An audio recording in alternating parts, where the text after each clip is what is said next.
तारीखी एतबार से अगर आप देखें तो इंडिया बांग्लादेश को अपने नॉर्थ ईस्ट रीजन के प्रिज्म से देखता रहा है।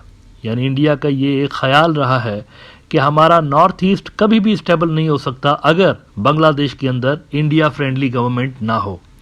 नाउ जब से लेकर शेख हसीना की गवर्नमेंट गिरी है और मोहम्मद यूनिस की सरकार आई है तो इंडिया ने दर्जनों मरतबा, कई मरतबा इंडिया के ऑफिशियल्स ने, इंडिया के डिप्लोमेट्स ने इस कंसर्न का इजहार किया है कि हमारे नॉर्थ ईस्ट में गड़बड़ पैदा हो सकती है। अब रिसेंटली मोहम्मद यूनिस साहब जो कि बांग्लादेश के चीफ एडवाइजर हैं, इनका दौरा हुआ चाइना का। वहां पर एक जगह पर स्पीच करते हुए मोहम्मद यूनिस ने इंडिया के नॉर्थ ईस्ट के हवाले से कुछ ऐसी बातें कही हैं जिस पे इंडिया के अंदर एक तूफान मच गया है। आग लग गई है इंडिया के कई सारे मीडिया आउटलेट्स के अंदर कि ये क्या बात की है उन्होंने। मोहम्मद यूनिस ने कहा चाइनीज को कि इंडिया का जो नॉर्थ ईस्ट है ना, ये आपकी इकोनॉमी की एक्सटेंशन हो सकता है। कितनी बड़ी बात है। उन्होंने कहा ये आपकी इकोनॉमी की एक्सटेंशन हो सकता है, चाइनीज को उन्होंने कहा है। और उन्होंने कहा कि हम जो बांग्लादेशी हैं, we are the guardian of ocean, यानी हम इस सारे के सारे लैंड लॉक्ड रीजन के लिए दरवाजे का काम कर सकते हैं। हम उसका दरवाजा है इस सारे रीजन का। सिर्फ यही नहीं, बाय द वे बांग्लादेश देखा जाए तो भूटान के लिए और नेपाल के लिए और तिब्बत का जो इलाका है चाइना का, इसके लिए भी एक दरवाज़ा हो सकता है जियोग्राफिकली अगर आप देखें। तो मोहम्मद यूनुस ने ये वहाँ पर जब बात की है तो इंडिया का मीडिया कह रहा है कि इन्होंने हमारे सॉवरेनिटी पे अटैक किया है। इन्होंने हमारे इलाके को, सेवन सिस्टर स्टेट्स को चाइना की इकोनॉमी की एक्सटेंशन करार देकर हमारी सॉवरेनिटी पे अटैक किया है। अब ये सारी कहानी है क्या, इसके लिए इंडिया का एक बड़ा न्यूज आउटलेट रिपब्लिक वर्ल्ड देखते हैं। रिपब्लिक ने कहा है कि Bangladesh only guardian of the ocean, Yunus anti India rant in China triggers massive backlash. Bangladesh Mohammad Yunus asked China to use Bangladesh against India's northeast, falsely claiming it as the region's only guardian of the ocean. Bangladesh interim government head Mohammad Yunus has united a storm of controversy with his brazen anti-India rhetoric, making a widely misleading claim that Bangladesh is the only guardian of the ocean for India's northeastern state known as the Seven Sister States. अच्छा, पहली बात तो यह है कि ये कोई misleading claim नहीं, ये दुरुस्त बात कर रहा है। ये रिपब्लिक वर्ल्ड वाले झूठ बोल रहे हैं। ये दुरुस्त बात है। ये ज्योग्राफी देखिए, ये देखिए किधर है इंडिया का सी, यहां पर समुद्र नजर आ रहा है इंडिया का। ये जो 7 रियासतें हैं, इनको कोई समुद्र तो नहीं है ना इंडिया का। इनके लिए करीबी समुद्र कौन सा है? बांग्लादेश ही तो है। अगर इनको इंडिया का समुद्र चाहिए तो इतना हजारों किलोमीटर घूम के इनको पहले जाना पड़ेगा वेस्ट बंगाल, और वेस्ट बंगाल में फिर इनको समुद्र मिलेगा। तो करीबी समुद्र इनका यही तो है, नेचुरल सी इनका जो है वो यही है बांग्लादेश का। तो कोई मिसलीडिंग स्टेटमेंट मोहम्मद यूनुस ने नहीं दिया, ये झूठ बोल रहे हैं रिपब्लिक वाले। Mohammad Yunus is absolutely right, ये दुरुस्त बात कर रहे हैं। नक्शा देखेंगे तो आपको समझ में आ जाएगा। फिर कहते हैं कि his reckless statement is a direct attack on India's sovereignty, falsely portraying these landlocked states as helplessly dependent on Bangladesh for maritime access.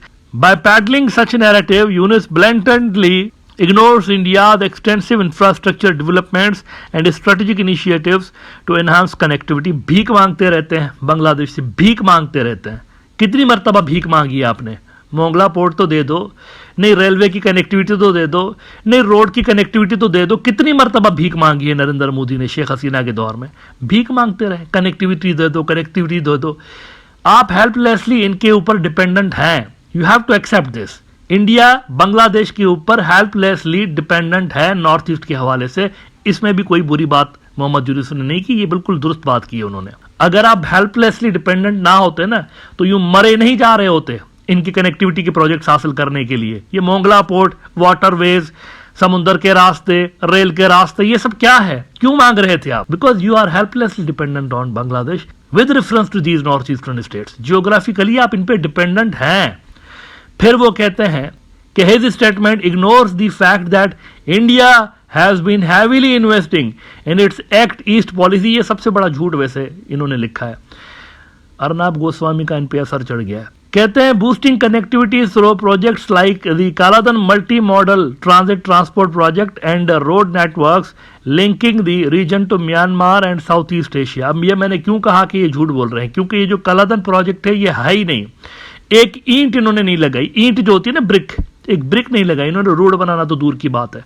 सितवी port ले दे के थोड़ा सा डेवलप किया, उसके आगे कुछ भी नहीं है। सितवी पोर्ट के आगे कुछ भी नहीं, वहां से मिजोरम तक इन्होंने जाना था, कुछ भी नहीं बना सके, सिविल वॉर चल रही है। सारा इलाका anti India group Arakan army के पास है, वो इनको बनाने नहीं दे रहे कुछ, यहाँ पर प्रो चाइना ग्रुप है वो, तो वो इनको कंस्ट्रक्शन करने नहीं दे रहे इस प्रोजेक्ट की। इनका प्रोजेक्ट कहीं पर भी नहीं है, कोई वहां पर कीचड़ का रास्ता बना हुआ है, ऐसे कच्चा रास्ता बना हुआ है जिसको ये ट्रांसपोर्ट कॉरिडोर कह रहे हैं, कुछ भी नहीं है वहां पर, पक्की सड़क भी नहीं है। तो ये झूठ लिखा है इन्होंने। अच्छा, सबसे ज्यादा तकलीफ किस चीज पे हुई है इंडिया की मीडिया को? सबसे ज्यादा तकलीफ पता है किस चीज पे हुई है? मोहम्मद यूनुस ने एक बड़ी कमाल की बात की है। उन्होंने कहा है चाइनीज को कि ये रियासत आपके लिए, आपकी इकोनॉमी के लिए एक्सटेंशन हो सकती है। अब इस पे सबसे ज्यादा मिर्ची उनकी लगी हुई है, इस पे वो कह रहे हैं इन्होंने हमारी सॉवरेनिटी पे अटैक किया है। रिपब्लिक वर्ल्ड कहता है shocking call for Chinese expansion in India's backyard.